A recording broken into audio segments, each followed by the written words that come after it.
Hello दोस्तों, स्वागत है आपका वापस हमारे इस यूट्यूब चैनल पे जहाँ पे आप आज सीखेंगे कि इंग्लिश किस तरह से बोली जाती है। तो इंग्लिश सीखने के लिए सबसे पहला स्टेप जो होता है आपकी डे टू डे लाइफ का एनवायरनमेंट।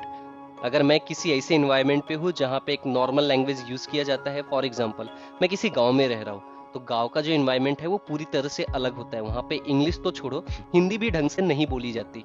हर एक गाँव का रिलेटिव लैंग्वेज, नेटिव लैंग्वेज जो होता है वो अलग होता है।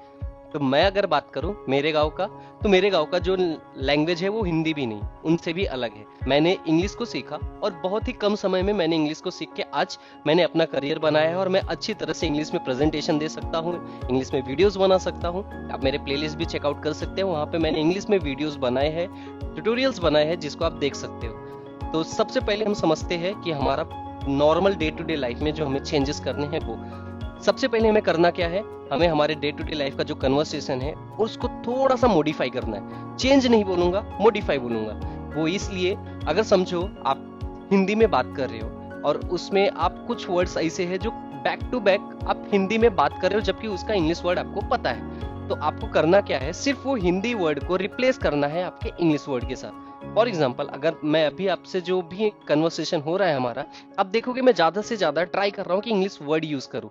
उससे होगा क्या, नॉर्मली जब कोई भी सामने वाला इंसान आएगा वो आपसे इंग्लिश में बात करेगा, भले ही आपको वो टाइम पे इंग्लिश ना आती हो, लेकिन आप डे टू डे लाइफ में जो वर्ड यूज कर रहे हो वो आपको सुनने मिलेगा। इससे आपको हेल्प होगी उसकी बातें समझने में। एक तो हो गया हमारा ये बेसिक, जहाँ पे हम इंग्लिश समझना सीखते हैं कि इंग्लिश अगर सामने वाला कोई बोले तो हमें इंग्लिश फटक से समझ में आए कि सामने वाले बोलने का इंटेंशन क्या है। अगर हमें उसकी प्रॉपर लैंग्वेज नहीं भी समझ में आ रही तो एटलीस्ट इंटेंशन पता चलेगा एक दो वर्ड को पिक करके। दूसरा, हमारा नॉर्मली जो भी इंटरटेनमेंट एनवायरनमेंट होता है, अगर समझो हमारा इंटरटेनमेंट एनवायरनमेंट हिंदी का है या फिर भोजपुरी का है, मराठी का है या फिर साउथ की किसी लैंग्वेज का है, तो आप इतना सोचो, आप जब कोई इंटरटेनमेंट की चीजें देखते हो तो आप उसको बहुत दिमाग लगा के और बहुत ध्यान से देखते हो। उससे आप सीखते बहुत कुछ हो। आपको लगता है आप नहीं सीख रहे हो, लेकिन आपका सबकॉन्शियस माइंड बहुत कुछ ग्रैब करता रहता है। तो आपको करना क्या है, आपको वही इंटरटेनमेंट की चीज इंग्लिश में देखनी है बिना कुछ किए। स्टार्टिंग में हो सकता है आपको कुछ चीजें समझ में ना आए, तो आपको सब टाइटल ऑन कर देना है इंग्लिश का और वो पढ़ते जाना है। आपको पहले तो बहुत कुछ टाइम में ऐसा होगा कि वो बहुत फास्ट होगा और आपको चीजें मिस हो जाएगी। तो आपको करना है कि जहां पे भी आपको चीजें समझ ना आ रही हो वहां पे आप पॉज करो, कुछ वर्ड जो आपको पिक करने हैं वो पिक करके जाके गूगल ट्रांसलेटर यूज करके आप उसको हिंदी में ट्रांसलेट कर दो। जैसे वो हिंदी में ट्रांसलेट होता है आपको चीजें समझ में आ जाएगी कि क्या बोलना चाह रहा है। आप पूरे सेंटेंस को पिक मत करो, किसी एक या दो वर्ड को पिक करो और उसी के बेसिस पे आप जाके गूगल पे चेक कर लो कि उसका कहने का इंटेंशन क्या था। ये तो हो गया हमारा एक दूसरा स्टेप। अब हम आते हैं इंटरटेनमेंट में तीसरे स्टेप पे, जो कि हमारा मेजर टास्क है। वहां पे जो आपका कन्वर्सेशन स्किल है वो बढ़ेगा। अभी तो यहाँ पे आपका हियरिंग पावर, ग्रैपिंग पावर और normal day to day life में किसी की लैंग्वेज को समझने हमने ये सीखा है। अब तीसरा जो होता है वो हमारा कम्युनिकेशन स्किल इंप्रूवमेंट है। उसके लिए आपको खुद से बात करना आना चाहिए। अब सबसे बड़ा क्वेश्चन कि खुद से इंसान बात करे तो करे कैसे। देखो, हम कभी भी अगर किसी को इमेजिन करें अपने सबकॉन्शियस माइंड में, तो वो हमारे सामने हमको ऐसा फील होता है। तो हम खुद को ही अपने सामने फील करेंगे कि यहाँ पे भी एक इंसान है और यहाँ पे भी एक इंसान है। पहले मैं खुद पूछूंगा हाउ आर यू, सामने वाला जो बंदा है उसका रिप्लाई देगा।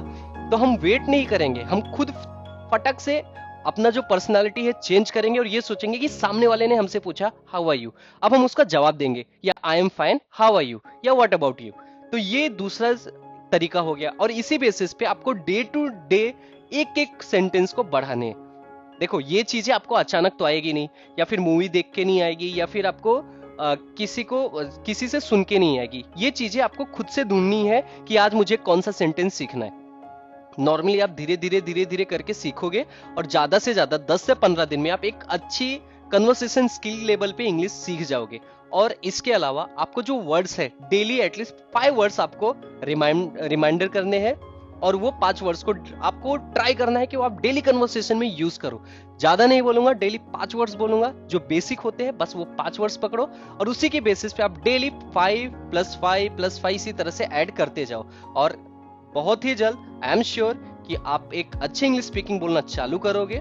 और अगर ये वीडियो पसंद आया हो तो प्लीज चैनल को सब्सक्राइब करना ना भूले और प्लीज वीडियो को लाइक करें, शेयर करें। आपके दोस्तों को भी मदद मिल सकती है जो ऑलरेडी इस तकलीफ से गुजर रहे हो। Thank you so much, guys. Please subscribe the channel and please don't forget to share and like the video. Thank you.